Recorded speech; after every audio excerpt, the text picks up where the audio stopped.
right, everybody, we're going to get started. Mark. I can't, I look at width. All right. All right. He's 26. All right, well, I just want to say thank you all for coming, especially those who traveled here. This is it's a great day, and this is so important because in a very tangible way, history really belongs to each and every one of us, because those who came before us really helped shape who we are today. So it's so important that we recognize the individuals, particularly those who helped shape the city of Waterville, in this case through one of its most challenging times. And I'd like to welcome you all here. And on that note, I'm going to turn this over to somebody who knows a lot about Waterville, because he was born and raised here, and he also happens to be our city manager, Mike Roy. Mike, thank you. My position with the city is appointed and not elected. And when I read about Mr. Thayer, of course he was elected, but he did many of the same things that I do as a manager. Back then the elected officials did a lot of the administrative stuff. So I was very curious when I read about the administrative stuff he did, especially during the very, very difficult times of the Depression. As I tried to figure out what to say today, I ended up reading what they weren't city council then, they were board of aldermen, said at the time of his passing. And when I read what they wrote, I said, I can't say it any better than that.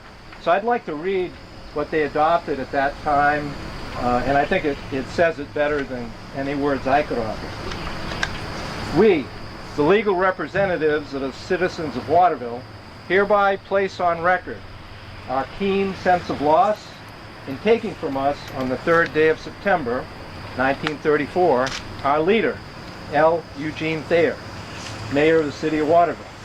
He has served as a mayor since March 1933.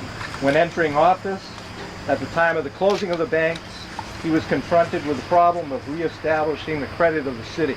No small task. Because of his patience and his knowledge of business, he succeeded. He inspired faith and confidence in those with whom he dealt, that the city of Waterville would, given time, pull through this depression with a clean slate and would meet all of its obligations. In administering the general affairs of the city, he was faithful and efficient, and that's what caught my eye. In administering the affairs of the city, he was faithful and efficient. I hope I can follow the same standard. As the year progressed, problems of aid to the poor and help to the unemployed grew tremendously. In 1935, it certainly did, I'm sure. So that more and more he was called upon to give of his energy and time. The carrying on of the Civil Works Administration and the Federal Emergency Relief Administration demanded great effort from an already tired man. He was not satisfied to relinquish these responsibilities to others. He himself must see to it that as much aid as possible be given to his fellow citizens who were in need. In bearing these burdens for others, he neglected to care for his own health. Probably very true in many respects. Because of these tasks, his span of life was shortened. Now therefore, be it resolved that the members of city government go on record to strive with renewed endeavor to carry on the work for which he gave so much of his life. So, as you can see, the words back then certainly were very, very much on target and helps us remember the legacy of this great man. I'd now like to introduce Mark Turner, our Public Works Director, because Mark can give you a little bit more insight as to how we came upon receiving this. And I understand the person that helped us get this is here today, so that's good. So Mark, please. Good morning,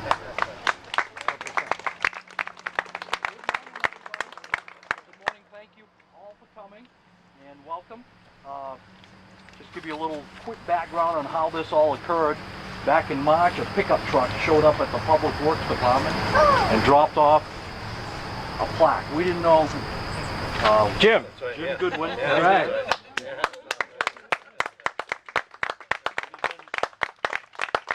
It had been stored in a garage for who knows how long. Yeah, about 10 years, yeah. From a salvage operation that he conducted even way before that. So we didn't know where it belonged or anything. We started doing some research. Ann Beveridge actually found a old annual report from the city, this one right here, the 47th Municipal Report published ending January 31st, 1935. And that got the ball rolling. My fleet maintenance department, the guys in the shop, took it upon themselves to start cleaning this up. I don't know if you saw the before and after pictures, but it's quite messy and oxidized and stained, and they really did a good job restoring it. One person in particular, Carrie Collomore, who couldn't make it today, took the plaque home and blasted it with glass beads, the specialized little particles so it wouldn't damage the metal, and applied a solvent on it to clean it up real good, and then put a protective coating on it, and that's where it sits today, and that's how it looks today, and hopefully it'll live into eternity in this condition. It should stay quite a few years, and we're going to reinstall it on the bridge just as she sits right now in its original location. So that's a short background of everything. Now I have a lot of people who are here today who helped in this. I want to begin by thanking Mayor Nick Isgro and Mike Roy for being here this morning. Members of the City Council, Sid Mayor is here, I know. Yes, Sid. Yes. And to Joan Gottardi, who lives over there, she is right there, for letting us use this property for this occasion today. Thank you, Joan, very much. Ann Beveridge, the city planner, I don't know if she's here today or not, but she's the one who actually found some of the historical documents that we're able to refer to, and helped us to get on the path toward discovering where this plaque belongs. To Barbara Knowlton. Barbara. Right here. There you are. Yeah. Barbara called me. She was the first one to call when, and I'll get to Amy in a moment here, but Amy wrote an article in Sentinel. Barbara called me that morning and started giving me little pieces of the puzzle. She couldn't quite put it all together, just like any puzzle, until you work on it. Barbara started giving me some hints about certain people and certain locations and everything, so I gave that information to our next person I'll thank you, and that's Amy Calder. And Amy took the story and put it together just as I knew she would, in the Amy Calder way. Here, here. There was many mysteries surrounding the whole thing, and that only she could help bring this story to life. And I think she certainly did. Amy gathered a whole array of information and spoke with a lot of key contacts, made some contacts, and came up with all this stuff that was just amazing. Just amazing. I knew you could do it though. So I've been working with you all these years, so I know. And as I expected, her efforts resulted in a story only she could tell. A story that began many years ago and continues today. So thank you. To Phil Wenzel, I don't know if he's here today. Phil? Retired from someone from DOT. MDOT. He's the one who he came in my office one day. I was away at that time, but he provided all these older photographs of the bridge. And I did get permission from the MDOT to reinstall a plaque. So I didn't want to do it because that is their bridge. All bridges in the state of Maine belong to the DOT. So they have jurisdiction over that. So I did secure permission to reinstall this, and we intend to do that. To Bill Arnold, also could not be here today. He's a former curator and I think director of the Reddington Museum here in Waterville. He offered a lot of interesting history and insight about the bridge and that era of 1930s for the city. Jim Goodwin, thank you, Jim. Thank you. Jim, I'm going to put a little plug for your business here. Goodwin's Unlimited. That's right. Landscaping and lawn care. That's right. You might have to add salvage operations. That's right. Plaque That's what the rescue service. That's the unlimited. And I'd like to also thank my Public Works Department. They all did a great job restoring the bridge. It was covered with graffiti and overgrown brush. Cleaned it up, and they did an outstanding job. They swept the whole area and everything for this event. So I want to thank them. They always do a great job. To the family members, Whit Rummel, whose grandson, Whit's right here. Evelyn Rummel, who is the widow of Merrill, Whit's brother. I talked to Evelyn over the phone. She's so charming and very nice person. Henry Dillenbach, Hank, I met you earlier. Thank you, Hank, for coming over. I spoke with all these folks on the phone. They were very helpful too in bringing this whole story together. And make it, you know, I'd like to thank all of the relatives for welcoming our inquiries. We were intruding in your lives. You didn't know who the heck we were. So thank you for, you know, welcoming our inquiries and for your support in helping making this day a reality. Thank you for coming up all this way from North Carolina. Wow. That's quite a Finally,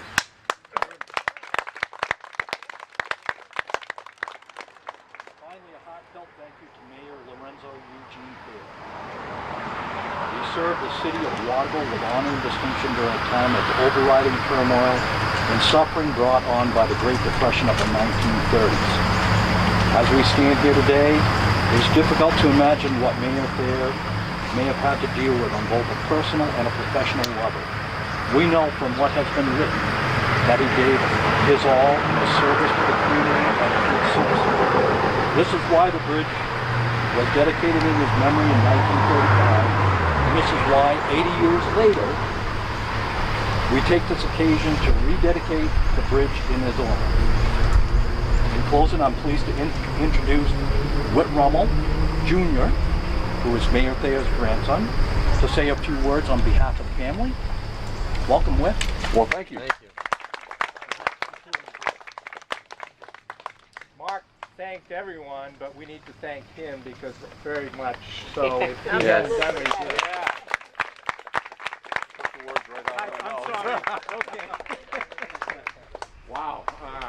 Geez, thank you, Waterville. This is such a great, wonderful, thrilling feeling to be here talking to you folks. And I want to thank you on behalf of my family and my ancestors that I feel run down the line. My mother would be so happy. A lot of people know how much she loved Waterville and how connected she felt to this town. I was pretty blessed to get that handed on to me. I always felt like Waterville was my hometown, and when people ask me where I'm from, I immediately say Waterville. I don't say anywhere else. So I still feel like I'm a part of the town. And I had the greatest childhood of life here with all kinds of friends and all kinds of trouble that we got into occasionally. Chicky and all these guys that I used to hang out with, and I've told my son over the years these stories because I didn't want to lose my connection to Waterville because it's such an important part of my life, and hopefully I planted the seed of those roots in my son too. And I just want to tell you what a great town it is and what an honor it is to be here, and I just wish my mother and my brother and my aunt and all the people that came before me could see how thrilled we are. I mean, it's a humbling experience to be here. So, again, thank you so much. Wow, I'm thrilled. And Yeah. That's it.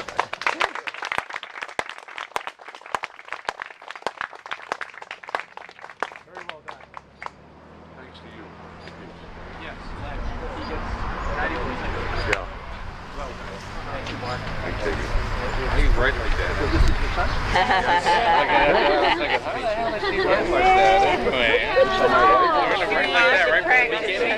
My boy.